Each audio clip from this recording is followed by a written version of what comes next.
Hello, everyone. Hello. Hi, everyone. Welcome to our third 60 Apostille minutes.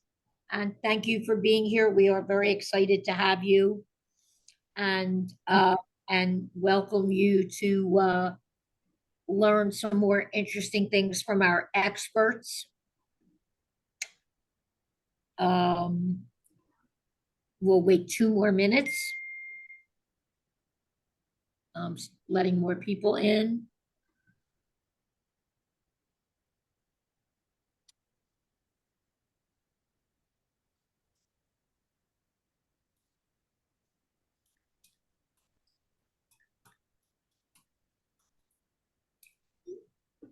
Okay.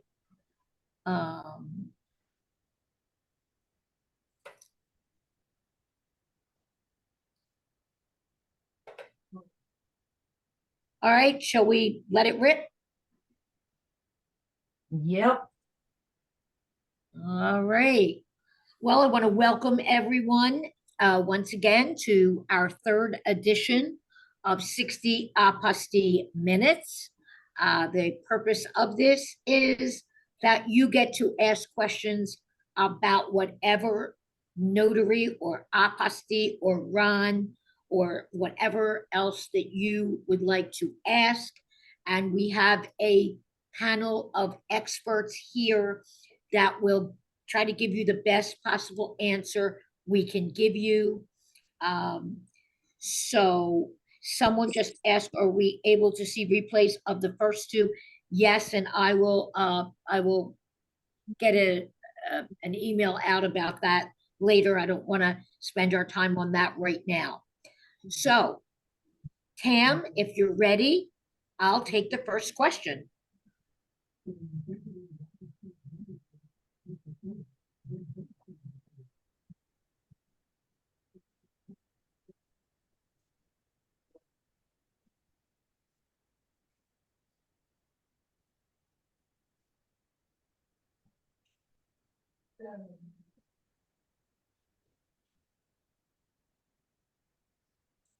Tam, are you ready?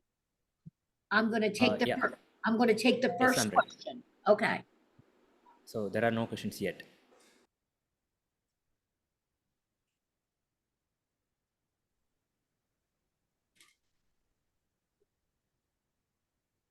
All right, Judy, he said there aren't any questions yet. So if you guys have a question, get it in the chat. Okay, yet you need, if you want this to work, you have to be asking a question. You do not have to direct your question to a specific person. We will take care of that.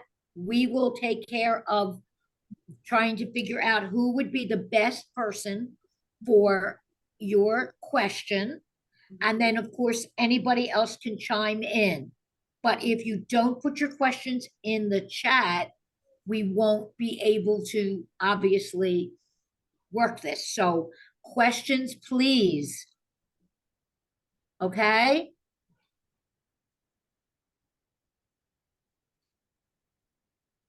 Tam, any questions yet?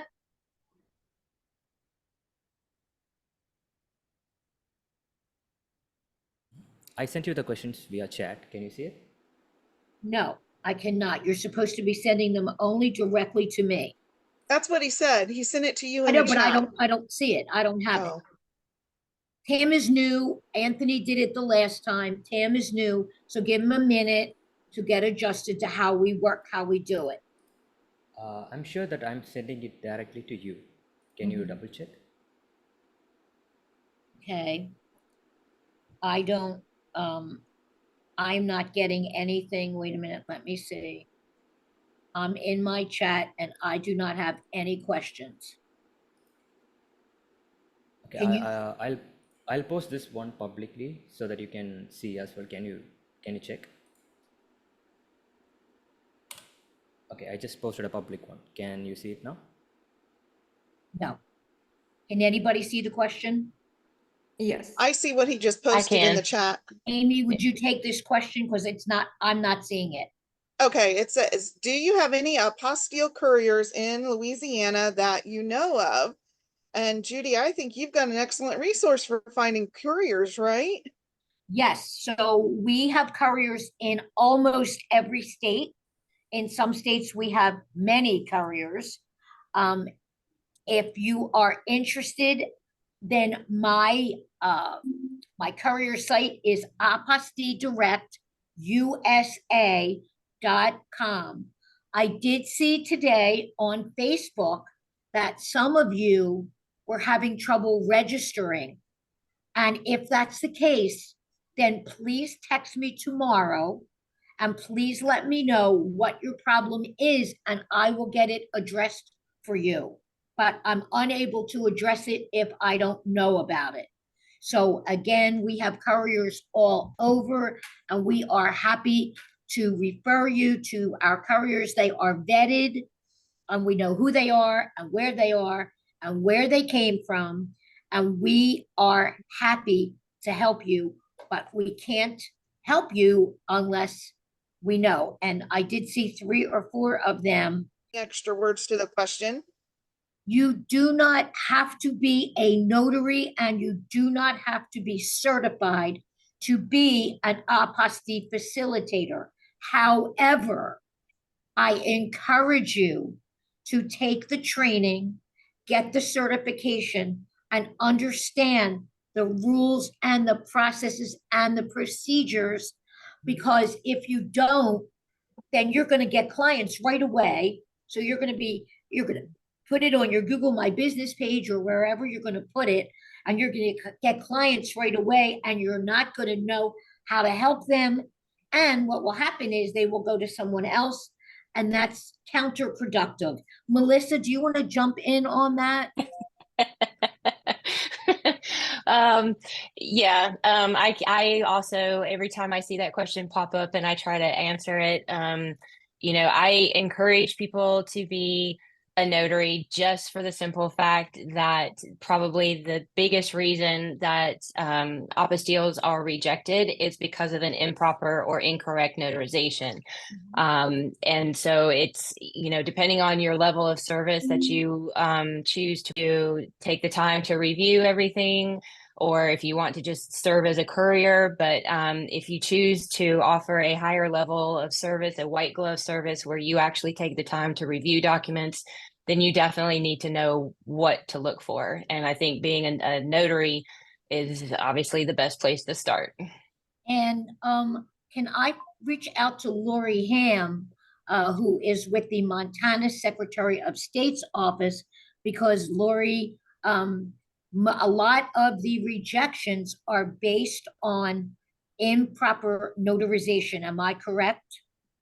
Absolutely. Just as Melissa said, the largest percentage of apostille rejections definitely are because the notarization was not performed correctly. The notarial certificate is somehow deficient or inappropriate. I know there are different rules in different states, so this has to be taken with that caveat in mind.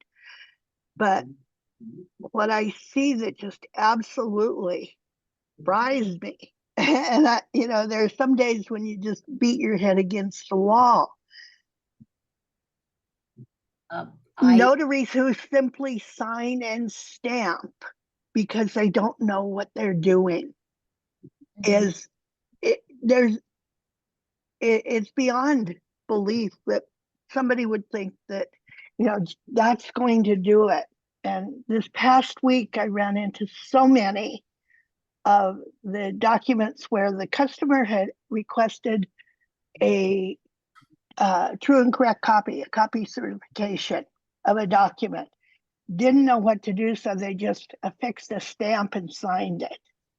It's like, come on, this is Notary 101. You have to know your notary laws in order to be successful at getting apostilles. If you're going to be an apostille agent, you're going to spend a lot of time doing things over. If you take a batch of documents in and they're not done notarized correctly, you're going to have to go back and get them done again. And I know we're out of time on this question, but I just want to add one thing. I was at the ambassadors meeting for the NNA on Tuesday night, and Elaine Wright Harris was talking about the fact that when she sees this, she reaches out to them and she talks to them, and she was even having a meeting with a group of them to try to encourage them not only to take apostille training, not only to take apostille training, but to be competent notaries. Because with whatever you're going to do in this genre, whatever you're going to do, you have to know your notary laws. You have to know what to do, and you have to know how to do it. And without that, it's not going to work for you. So that was something that I found very interesting, that Elaine was saying that it's important that we as notaries reach out to other notaries and kind of try and help them and say, you know, I guess you didn't know this, but this is what you're supposed to do. And I think that that's very sage advice. So, Amy, do we have another question? We have a few. So, the first one, I have just started looking into an apostille service. What is the best place to start? The best place to start is, well, I'll give you a double answer, and then I'll turn this over to someone else. First of all, make sure you are a competent notary. I get a lot of calls when people say, I became a notary yesterday and I want to go do apostilles, or I want to do something else. I want to do loan signings. I want to do something else.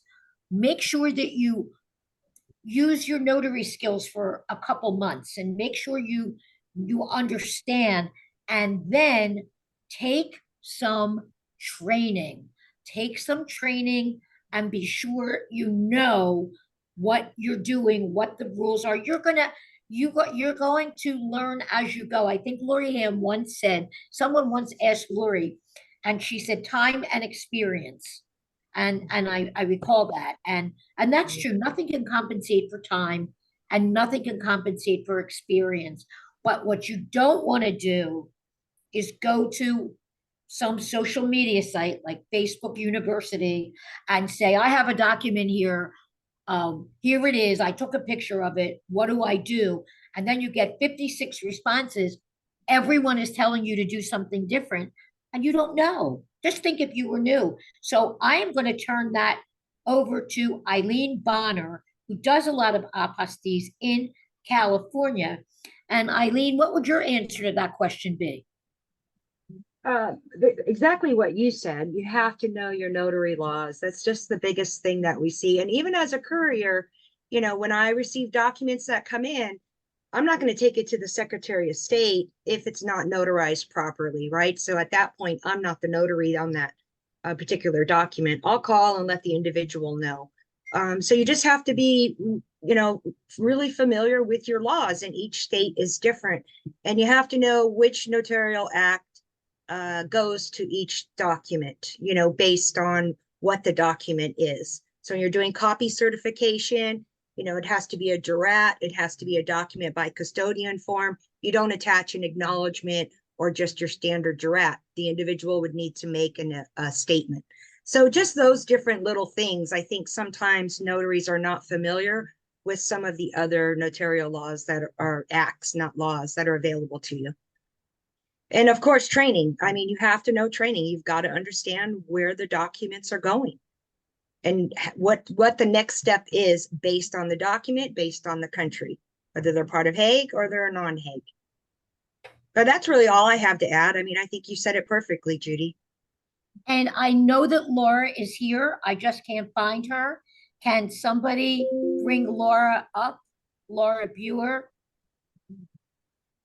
Anybody that can see Laura? She texted me and said, I'm here, but I can't seem to see her. Anybody? Because I wanted Laura to chime in on this, because her notary training is beyond anyone else's as far as I'm concerned. And Laura is the one that has a library of videos, and Laura is the one that teaches you the right and the wrong of notarization. And I just think that that's critical. I think that, here's Laura. And Laura, that question, can you answer it? You know, how important is it to get your notary training in order to do apostilles and all these other things? Yeah, absolutely. Before, and not just apostille work, any kind of special venue like hospitals, any special kinds of documents like trust or loan signing or apostille, anything that requires more knowledge than to just fill out a certificate, which is almost everything nowadays. You need to know what you're doing. And if you don't know what you're doing before you do it, then make sure you have a mentor, or make sure you have a coach, or make sure you've taken some training that's advanced beyond whatever the state minimum requirement is. Because here's how I feel about the state training, and I deliver state required training, and that is, it is the very minimum necessary to pass an exam, if that's a requirement, and get that commission. It doesn't do anything else for you. And so that is not really training on being a notary, because they don't go into real life situations. What they're doing is teaching you the law so that you can regurgitate it back. That's really what that training is. And it's not about all the little things that come up in an appointment and the things that you might need to know to prompt your signer, because they don't know. So it's the blind leading the blind if you don't know this information. So I think that's the first thing. When I started apostille work, and it's been well over 10 years now that I started doing it, I didn't just do it by myself. I worked with a more experienced apostille facilitator who had been doing it for 5 or 6 years successfully before I had met her. And I started off with, sending a photo of everything I was accepting and what I was doing, and then letting her be the courier for me, so that I started to get the hang of what could hold up. So for instance, just something as simple as a vital record, like a birth certificate. Sometimes people get them at the county and it's the doctor that signed it, and the doctor's name is not on file at Secretary of State. And I have to be able to tell the difference between that one and the one with the county registrar's signature. And if I don't know that, they're going to get that rejected. All that time and money is wasted. And so these are the details that make the difference in somebody who's helpful to their client, rather than somebody who's learning and practicing on their clients. So that's what I would have to add.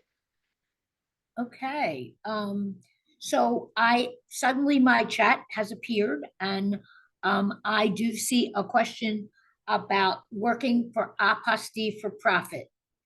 And I find that question, I'm not going to talk about money, and I'm not going to talk about what you can charge or what you can't charge, but I will say that if you do apostilles and you do them properly and you get them done professionally and on time, and you notarize them properly, I will say that you will see a profit. Now, I'm going to take this question, since I took it anyway, and I'm going to turn it over to Amy, because lots of states now are allowing you to do an apostille virtually. And my state is, Pennsylvania is. And Amy, are you finding that more states all the time are allowing this? It's a slow process. I don't think that they're like excited to do it. The issue comes down to the interpretation of law, and some are more finicky about the term original signature than others. Okay. But it is something that they are embracing, especially with the newest pilot program of doing it entirely electronic. Mhm. That would save so much time. It would help the Secretary of State's office be a little more automated. It would be a little bit greener for the environment. And I really think that will be the key factor in a lot of states allowing more, I guess I should say, allowing more states allowing an online document to be notarized or to be authenticated. So was I going I to- see more coming. You kind of took the thoughts right out of my head, because I was going to turn this over to Lori Ham for a minute. And Lori, could you just give a brief overview of e-apostilles, because we have lots of notaries on here and many of them may not know about e-apostilles and what is going on in the e-apostille world. Sure. Beat me. I'd love to talk about e-apostilles. Montana has been part of a pilot program to allow for electronic apostilles. We've been doing it successfully now for 17 months, almost a year and a half. We've done over 600 successfully to over 45 countries, 46 countries maybe, that we know have gone through. They've been accepted. They've been electronic from start to finish in some cases with the online notarization. The documents then uploaded onto the platform. I'm alerted through the platform that I have to document pending. I go in, I can open the file, see that it has been signed and notarized properly, verify the notary, complete the apostille electronically on my system, and it attaches then to the underlying file. And it goes directly either to the requester or to a designated individual that they want the electronic apostille sent to. So it's a process that from start to finish can be done in less than an hour.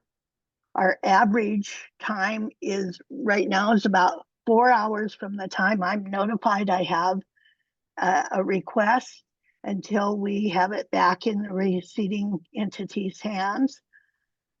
There's no mail, there's no FedEx. It's pretty exciting. Some of the documents are actually traditional paper documents that are wet signed, and then they are scanned and uploaded into the system, and we do the electronic apostille. So it's a totally revolution in the whole process, and we're really excited because we've been doing it for, as I said, about 17 months, but there are 6 other states that are now part of the pilot and are coming on board to do that. So we're hoping that this will get spread across the country very rapidly, because certainly a benefit to the customer, the benefit to everybody in the process chain. It's just really exciting. And we're doing this little thing in about 5 weeks to kick it off in the United States. I was just going to say, if you want to know more about this, you can come to Montana on August 14th and participate in this exciting conference that Lori's putting together. Many of us will be out there, and some people from The Hague will be out there, and it will be a real chance for you to understand more about this, to really dive in and understand more about this, because eventually, if 8 states are in it now, then probably by this time next year we'll have 18. It will happen. More and more states. And for notaries, this is a real opportunity for you to not have to print, not have to wait, satisfy the customer. Many of our customers call and say, I need this, but I need it today.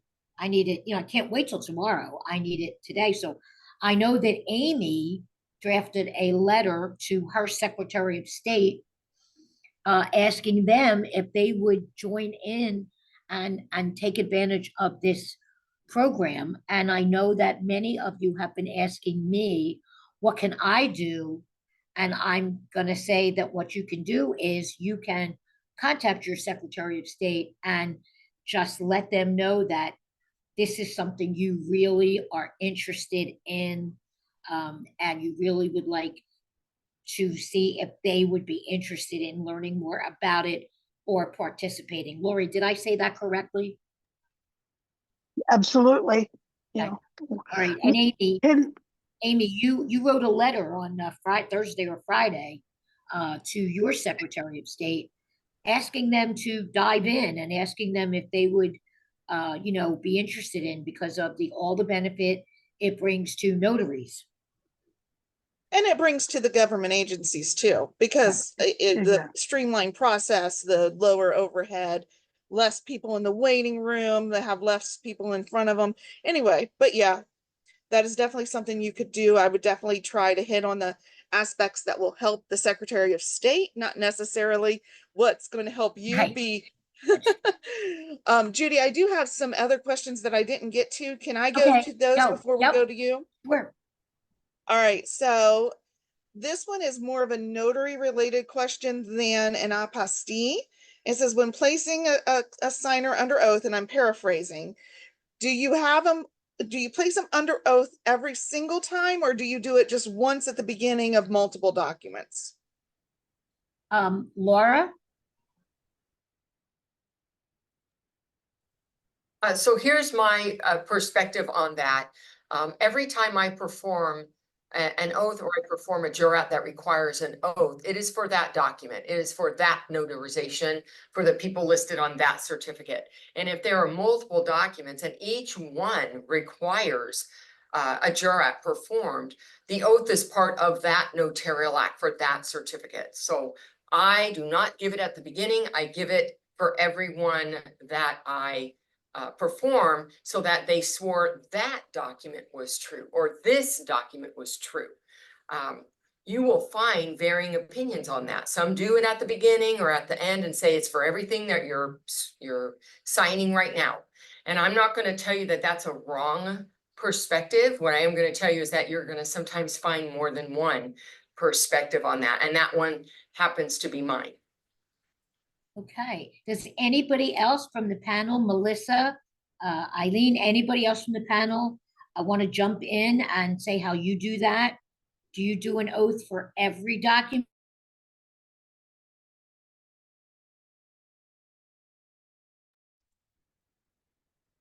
Judy, I think you muted yourself.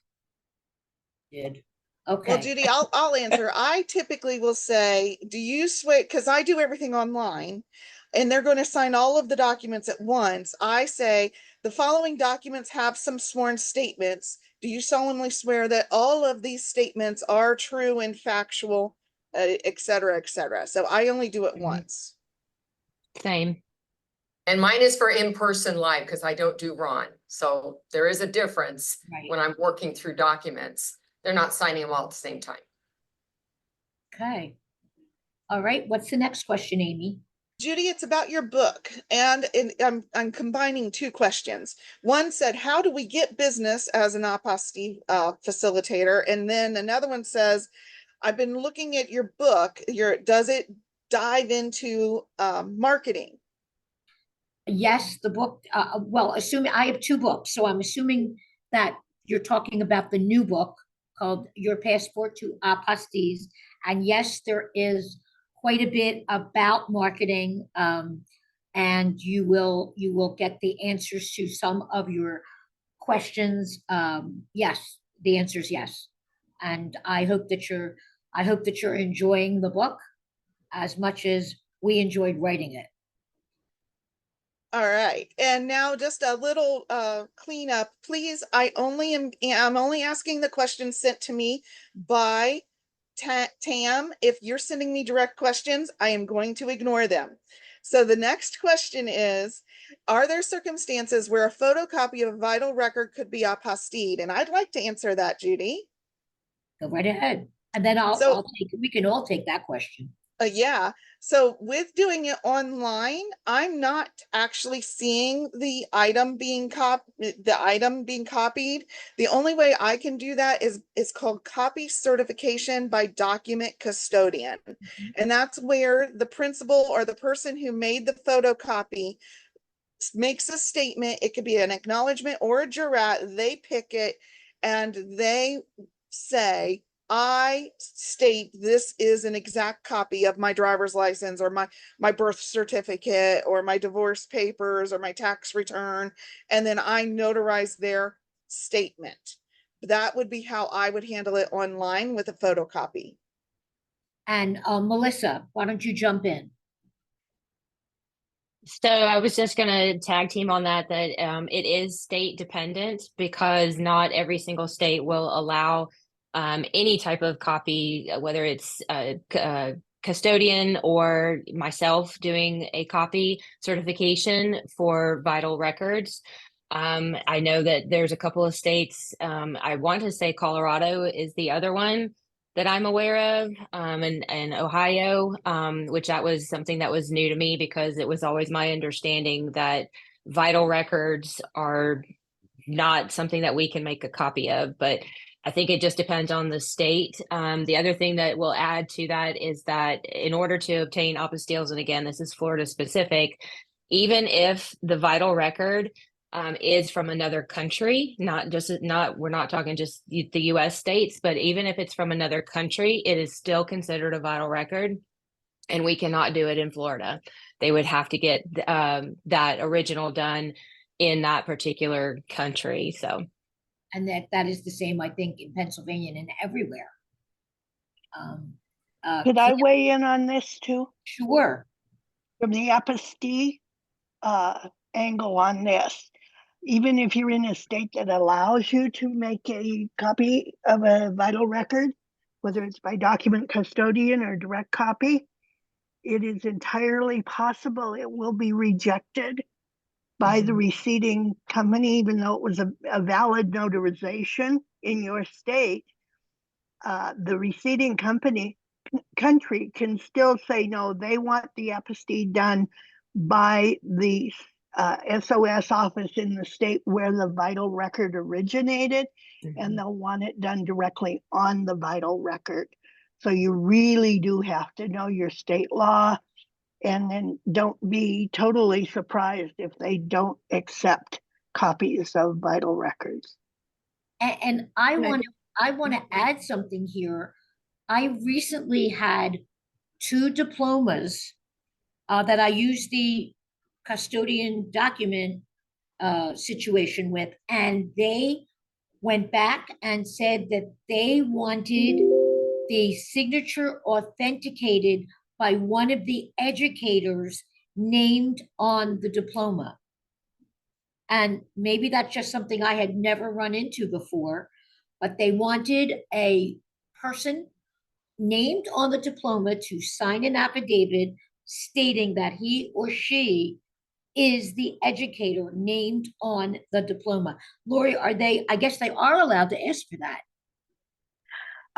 They're allowed to ask whatever they want. They may or may not get it in all cases, because if the person who signs the diploma, and a lot of times college diplomas are signed by the board of higher education, the president of the college, the head of the department. There are multiple signatures on a diploma, and very often they're not the authorized signer that's designated for the competent authority. So, and diplomas are a kind of weird thing, because in other countries, diplomas are the official record, if you will. In the United States, it's the transcript that's considered the official record very often. So, that's one way you can just have all sorts of fun. Most of the time, in the 20 years I've been doing this, I've not seen a true and correct copy of a diploma rejected ever, but could it happen? Absolutely. Okay. All Right. right, this next one is a really good one. You're gonna love this. How are apostilles handled for the U.S. territories, such as Puerto Rico and the Virgin Islands? Anybody? Melissa? They get a notarial certificate if it's because apostilles are not issued for the U.S. states or territories. You get a notarial certificate where the notary is basically certified as being a legitimate notary, current active commission, all those good things. But yeah, so apostilles are only issued for other countries. Got it. And now Agreed. we got a cleanup little thing. Someone is asking if we can not have the note cards flash, but the note cards are our timekeeper, and that's an essential part of the presentation today. So they will continue to go. And also, Judy, they want to know if the recording will be sent out. Yes, the recording will be posted. The recording will be definitely posted tonight or tomorrow. And that's the end of my questions. So you can go with your list now. Well, I saw a question, and it asked what the specific requirements for Arizona are, and can apostilles be done anywhere? Apostilles can be facilitated from every state, and just because I might live in Pennsylvania doesn't mean I can't get an apostille for Utah. It doesn't mean that, and I can. As to understanding what the specific requirements of Utah are, if I get a job and it is for Utah, that is when I have to delve in and say, what does Utah charge? What's their time frame? Is it what kind of courier do we have that can help us out in Utah? That's when I have to worry about Utah. And I must tell you that when I became an apostille facilitator, that first couple months, I probably killed 5,000 trees because I went to every state and I copied all kinds of information and I put it in a binder. I think it was like 5 binders. And I thought that that was going to help me. So not necessary.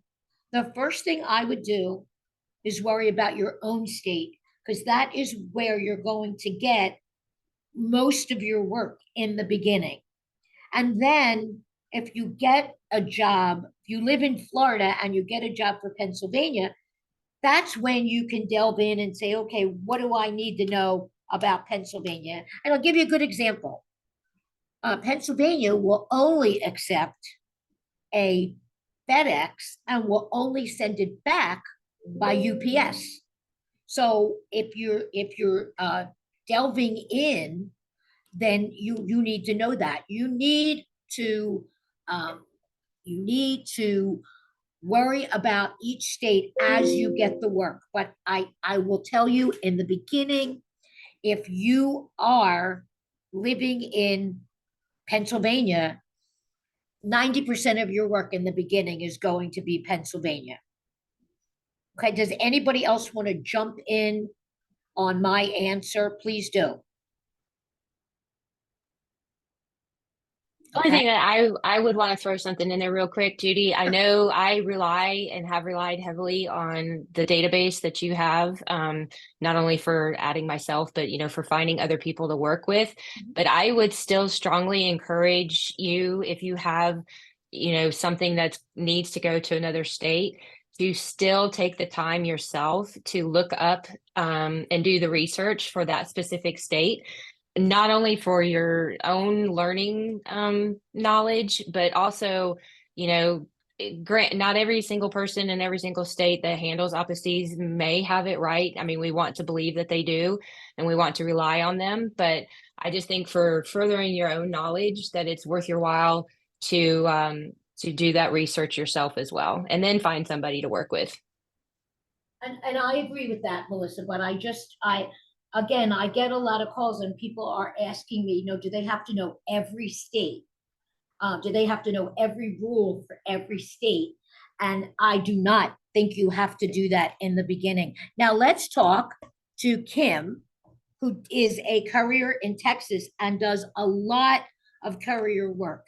So Kim, tell us what it's like to be a courier and get work from all over. How do you handle it? Yeah, thanks, Judy. So how I handle it is when I have a potential order coming in, depending on the rush or the urgency, I kind of always ask folks, I'm like, can you just send me a picture of what you're sending over? I rather just not waste time if something was done incorrectly. A notarization, that happens sometimes. We even have the senior, folks that they just kind of forget their stamp. We're all human. So yes, educated, but sometimes that works out. Sometimes I have folks, they have like the notarial language in a different language, because they're using said document from, where the document actually the destination country. So we make these little corrections and say, hey, that has to be in English. So just to give a little bit of tips, because at the end of the day, your client, I want my clients to be repeat clients. And if they gain trust with their prospective client, I feel as though they'll get repeat business on their end due to referrals, and then they'll just continue using me. So when documents come in, mostly folks are using FedEx to get these documents over to me. Then as soon as it's done, they have the ability to let their client know this is done and it's on their way. The actual documents that come in to me, they're either sent back to the person that received them. They're going to the destination country right away because the return label has, the country in Australia, so it's going to go straight to Australia, or it'll go directly to the client wherever they are in the US traveling. So that's pretty much the workflow of, the courier experience. And I also have folks that they just have to drive an hour and a half to come to Austin, but you know what? That hour and a half is super valuable to them. So they just are like, you know what, let's just bake in this courier fee, and I don't have to drive an hour and a half. I don't have to stand in line, and I don't have to drive an hour and a half back. So they could just focus on getting more clients. And I have a question, Kim, one question. Do you feel that you learned a lot about the business from being a courier? Because I know Eileen Bonner and I have had this conversation that there's so much you can learn by being a courier. Yeah, no, absolutely, 100%. Early on, I learned a lot, right? So now I can offer the advice when I ask for that picture and say like, oh, that birth certificate's going to get rejected. Because in Texas, they only started from 3 to 5 years actually recording the registrars. So, I can offer that advice, but I've learned a lot, right? And due to that experience, I can offer those advice from the clients. And then I also own a signing service. So I've also, let folks know like, hey, you need to hone up on your notary skills or, things like that. So I've definitely learned a lot. All right, well, thank you very much. And I have a question, and it says, do you have to sign up with a state to do an e-apostille in that state? So anything to do with e-apostilles, I'm going to give that to Lori Ham. I'm not 100% sure what they mean with signing up with that state, but understand that the apostilles are going to verify a document that originated in that state or was notarized in that state. So for example, if you're in Florida or California or Texas and you need an apostille right away, yesterday or something, you're going to have to hook up with a Montana notary to get that document notarized in Montana so that we can do the e-apostille on it. I can't validate a Florida notary as much as I'd love to, and as much as you're very good notaries and deserve validation. I don't have that authority under the treaty. So right now, Montana, Utah, Connecticut are probably the 3 most active states. So you'd want to hook up with them. If I can do a quick little plug for the EAP Symposium and the Notary Conference, for those of you who are kind of looking at maybe wanting to get into this, the states that are currently in the pilot program are Montana, Rhode Island, Connecticut, Washington, let's see, with Michigan, and Kentucky is not in the pilot, but they are now issuing e-apostilles using their own program and platform. So those are the states that, you know, you can look at right now, but this doesn't mean you don't have access to it. It means you need to network with a notary in one of those states to coordinate with you to get your documents notarized by them and then get the e-apostille done. Can So, I ask a question, Lori? Just kind of Sure. expanding on this subject, because I think this is where the original poster's thought was.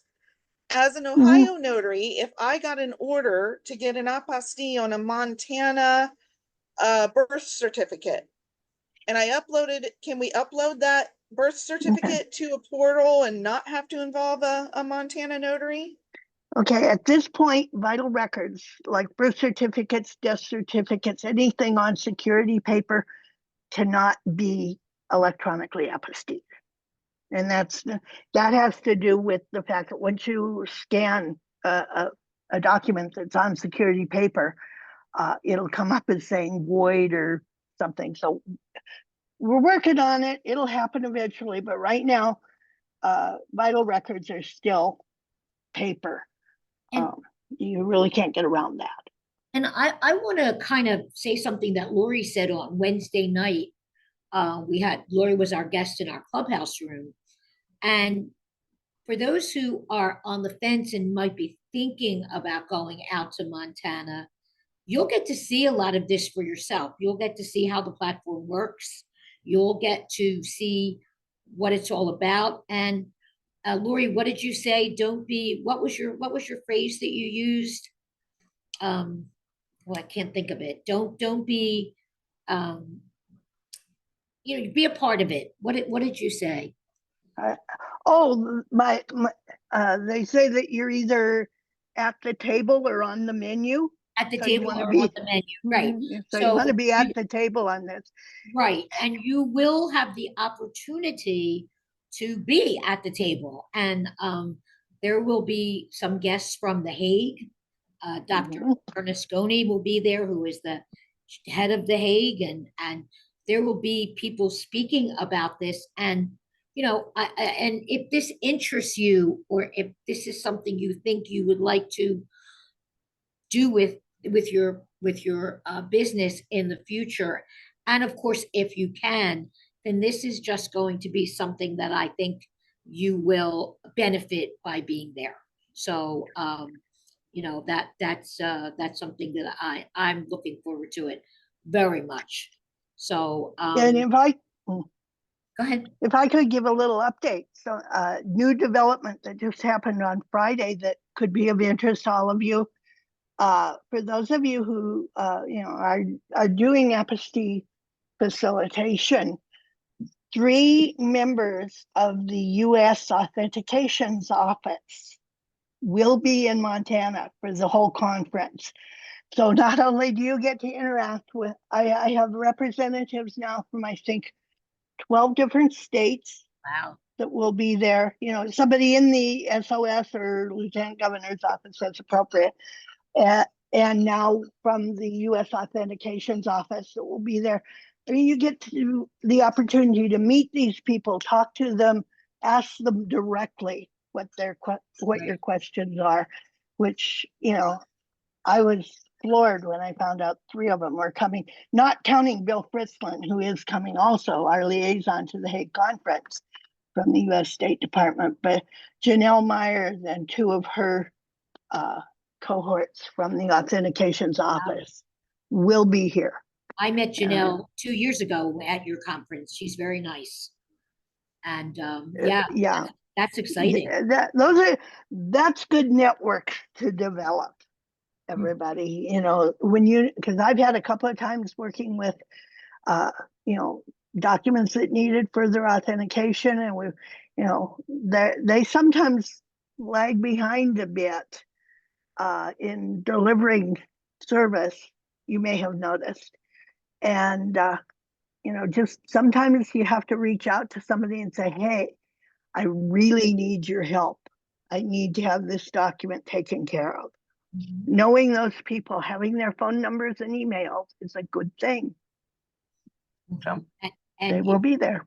And if you don't reach out to them every single day, you'll be okay. If you don't keep them on speed dial and you don't reach out to them every single day, you'll be okay. It's something that I write about in our new book, which is like your Secretary of State is not there to train you. They're there to help you, but they're not there to train you. So you're best off to try and figure it out yourself. And then if you want to call your Secretary of State, say, here's my problem. This is a solution I came up with. And I just want to know from you whether I'm right. And in my opinion, then they know that you mean business. You knew the problem. You went for the solution. You did your homework. You did your research. And now all you're doing is validating and saying, am I correct? It was interesting. I had a very young guy in my office on Thursday, and he came in with his federal background check, a check made out to the U.S. Department of State, the form, and he had an envelope addressed to them. He was all set, except he wanted me to notarize the FBI background check. And when I explained to him that FBI background checks do not get notarized, he was so angry because he picked up his phone and he said, it says that it needs to be authenticated. And I said, that's what it's going to be. It's going to be authenticated by the U.S. Department of State, but not me. And he was so angry because he had done everything and all he really wanted was that one notary that I couldn't give him. So I tried a lot of things to quell his anger, but I couldn't. And like I said, that don't keep them on speed dial. Don't call them for every day, everything. I think it's you, Laura. I think it's you, Laura, that often says to people, correct me if I'm wrong, did you look at it? Did you do your research? Did you do your homework? Correct me if I'm wrong. No, I always, because I do coach so many notaries, the first thing I ask is, what does your state law say about that? Right. Have you checked? Okay, you couldn't find it. Let's see if we can find it together. You found it? All right, so what do you think they mean by that? What else could we look at to see if they published a newsletter or something to give interpretation around that, so that we fully understand what our options are? And then we could say, okay, so which option seems like fits for your situation or for your client's situation? And so that's the steps in order. Is I'm always going to tell you, if you call me, I'm going to take the time to help you, but I'm going to make you check so that you'll know how to find it for the next time, so you can do it for yourself. Right. Okay. Are there any other questions? Because my chat seems not to be here anymore. Amy, are there any other questions? I don't know, because he's sending them direct to you now. Okay, well, they're not. I had someone reach out to me asking, and I asked him to send it to you, but do you have any suggestions on Apostille marketing to gain corporate accounts as opposed to just marketing to the general public? Well, I will answer that question, and then you all can all jump in if you have an additional answer. Getting any kind of corporate account now is harder than it used to be because people do not answer the phone the way they used to, and because a lot of people are working home a few days a week, and it is harder to make that connection. I'm going to give you what I think is probably, you're going to say, like, she's really being silly today. I'm going to say answer the phone, because if you're putting your feelers out there and you're sending emails or you're doing whatever kind of marketing you're doing, or you're going to somebody's office with fruit and nuts, whatever it is you're doing, and they don't respond to you, and it's 6 months later, that may be the day that they respond to you. That may be the day that they had your number in their drawer, and today is the day that they say, oh, I remember that lady, I remember that person, and maybe I could get this done. So I'm going to say answer the phone, because lately, most of the people that come in are saying to me, you're the 8th notary I called. They don't seem to be answering the phone. So if you're going to take training, and if you're going to market, and if you're going to put yourself out there, then answer the phone so that when they do make a contact with you. So let me tell you my 4th of July story. It was Saturday. It was 98 degrees. The place felt like a sauna. And a gentleman called and he said, I have an apostille and I need it kind of quick. And so I said, okay. I said, can you pop by the office at 12 o'clock? And he said, sure. So I walked over to the office in this stinky hot weather. And he came in his shorts, and lo and behold, our conversation grew. And lo and behold, he sits on the board of 7 pharmaceutical companies. And lo and behold, they don't have anybody in the area that they can rely on. And he was so interested, and I think he was also probably more interested because it was 4th of July weekend and he was getting his job taken care of. But he came back to pick up his work, and he said, I've already given your information to our person who processes, and they probably are not going to be in touch with you until August. But if you don't hear from them by the end of August, I would like you to call me, because I really want you to be able to work with us. And so because I answered the phone, because I didn't have to, it was Saturday morning, it was a holiday weekend. And because I was willing to walk a few steps and go over to the office, I may have found myself a client that we all would like to find. 7 pharmaceutical companies is not a bad client to have. So I'm going to go back and I'm going to say, answer the phone, be flexible. If you answer the phone and it's 4th of July weekend and you're busy with your family, the fact that you answered the phone is going to say something. And sometimes you can say to them, well, I can't do it today, but what about tomorrow? What are you doing first thing Monday? I'm saying let people know that you're there, that you want to help them, that you want their work, that you want to be their notary or their apostille. And there's nothing like it. There's nothing like a client who recognizes, today's Sunday, and I called Melissa Garner and she just answered the phone. And, I've called other notaries and they don't answer the phone. So I want you to step in. Amy, tell me. Actually, Judy, I want to get 2 questions answered, and then we've only got 4 minutes left. Okay. First, they ask, where can they obtain training? And can you go over the basics of what an apostille facilitator does specifically? Okay, I'm putting where you can obtain training in the chat. So I have a course, it is called World of Apostilles, and I just put that in the chat. I only have 3 minutes, so a facilitator of apostilles is the person that makes it all happen, that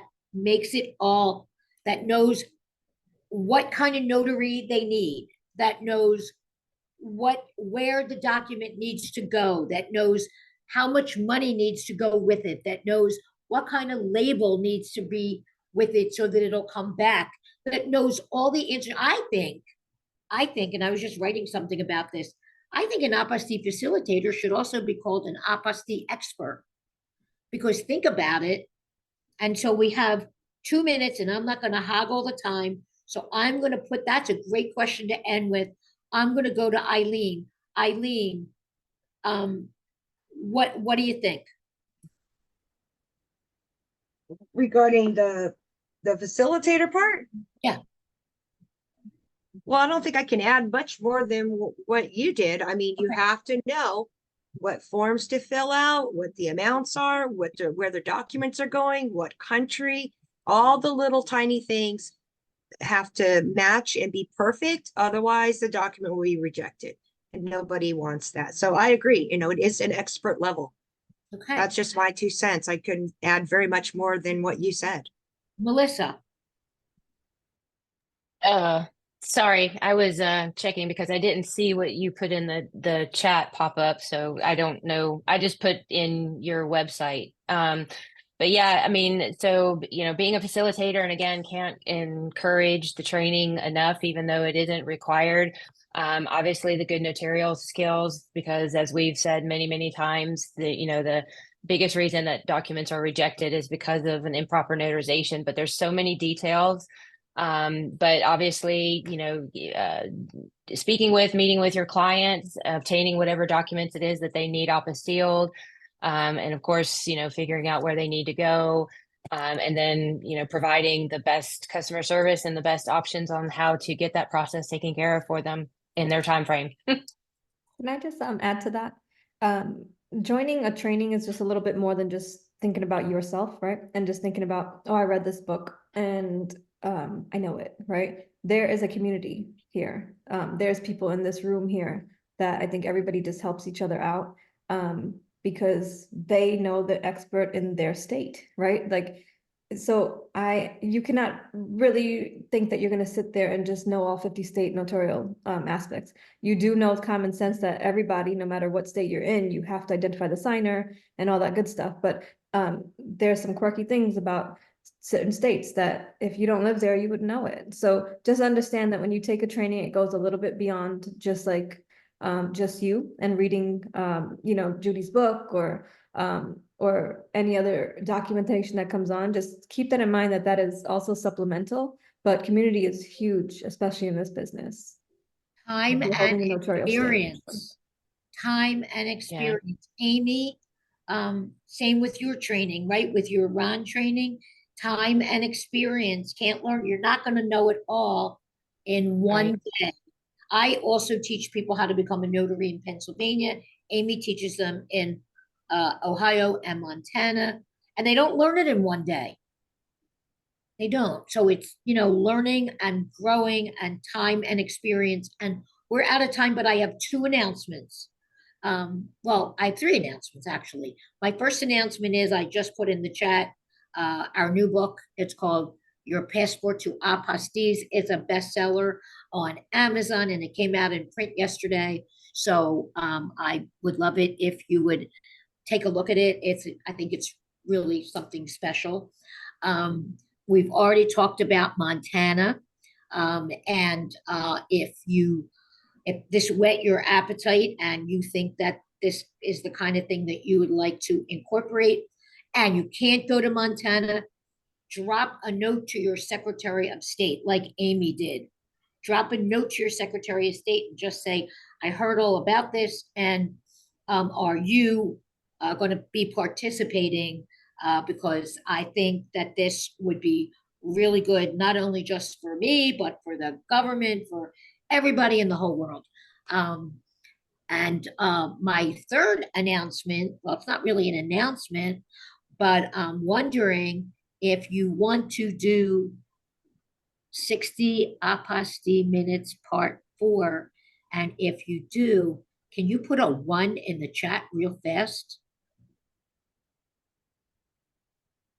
Well, Judy, we have probably about 20 questions we never got to. So I sent a thing in the chat saying, we'll stay tuned for part 4. And I'm getting a whole lot of direct messages with a number 1. And I'm getting a whole lot of, something was really off about this, but I want to thank you all for being here. I see the ones in the chat. So we're gonna do this in September, because I'm gonna be in Montana on the 14th of August. And so we're gonna do this in September. And I appreciate so much that you all appreciate this. And like Kim said, we're a community and we have to help each other. And that said, Melissa and I have taken a step and we have taken Tate to a new level. It is called Talk About It Tuesday. It has a brand new landing page. And we are going to be doing a lot of really exciting things with Tate. One of them is that randomly we're going to pick someone, and at the end of the meeting, you're going to get 5 minutes to talk about what you do. So that might mean that you will get some business, because everybody might not know that Kim is a great courier in Texas, or that Amy is the Queen of Ron in Ohio. So we are really taking it to the next level, and look for posting and try and join us. It will be directly after TNT. We gave you a 15-minute break, and we're going to start at 4:15 every Tuesday. And we're going to talk about apostilles and notaries and all kinds of things. And we're going to keep this community going and try to make it even better and bigger. And I just want to thank you for being here today and giving up an hour of your Sunday. And I am hoping that you will all join us in September for part 4 of 60 Apostille minutes. And if you really like it, then go to Friends of Apostilles and Notaries, Friends of Apostilles and Notaries on Facebook, and put something in there so that the next time more people will want to join us. So with that, I am going to say goodbye for now. Amy, thanks for helping out, because the chat was really not working well for me. And thank you all for being here, and enjoy the rest of your Sunday. Bye, everyone. Bye. Bye.